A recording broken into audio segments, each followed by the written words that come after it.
Flights at Manchester Airport have resumed after a power cut caused a day of chaos.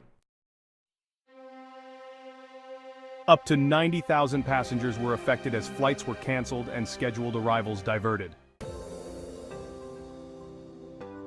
Check-in and departures at Terminal 1 and 2 have now fully restarted, the airport said in an update. Officials said further disruption is not expected on Monday, and they are working to reschedule cancelled flights and reunite passengers without their bags.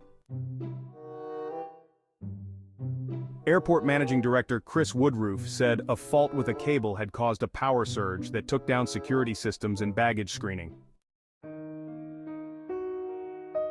Mr. Woodroof said, "When Terminal 1 and 2 can't depart passengers for an entire morning, there is going to be an impact. And I'm really sorry that happened, and we're now making sure as we look forward that impact doesn't carry on into tomorrow." He said an investigation into what happened would take place in the coming week. Huge queues formed when a quarter of all flights from the airport had to be cancelled.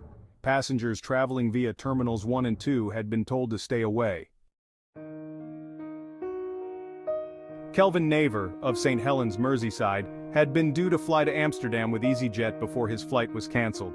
He told BBC Northwest tonight, "It's been a mess. There's such a backlog that it's going to take forever to clear." Many people affected posted on social media photographs of long queues for check-in desks and passport control, and complained of a lack of communication from staff. Pictures and video footage showed long queues of people, some waiting in near darkness. Mr. Woodroof had earlier said that power had been restored but that there would be no departures at all from the two terminals for the rest of the day. More than 100 flights had been due to depart from the UK's largest airport outside London when the problem started, and many inbound flights had to be diverted. The airport told the BBC inbound flights had been diverted because planes can't take off due to limited space. This made it harder to accept aircraft, which would be sent elsewhere, a spokesman said. Among those affected was a flight arriving from Houston in Texas, which had to go to London Heathrow, while another, coming from Singapore, was forced to land at London Gatwick. Airlines have said problems with baggage processing meant customers could only board with a cabin bag. In a statement, Jet2 said handlers had been unable to load bags onto planes due to the outage. An EasyJet spokesman said passengers could only board their flight with a cabin bag because of problems with the baggage system. Passengers flying via Terminal 3 were also warned about delays. Bobby Hadgraft, who is traveling to watch England at Euro 2024, told BBC Radio Manchester she arrived at the airport at about 4 a.m. to see enormous queues outside Terminal 1.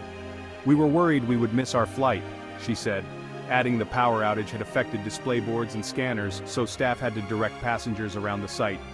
Alwyn Hawking said one member of staff looked like they were trying to hide as hundreds and hundreds of people poured into the airport with not a clue there was problem. She said it was chaos. Balazs Fazekas, who was due to fly to Montenegro for a week-long holiday with his wife and 8-month-old baby, arrived at 2 a.m. and after 8 hours standing in queues, found out the flight had been cancelled. "There are bigger issues in life than this," he said, but added the lack of communication from the airport had been quite frustrating. Another passenger, Philip Banfield, said his plane had taken off while he was stuck after going through passport control. He said he was surrounded by an enormous number of passengers, stranded, wondering how they're going to continue onwards journeys. It had been virtually impossible to get through check-in and security, which was only feasible if you were just carrying hand luggage.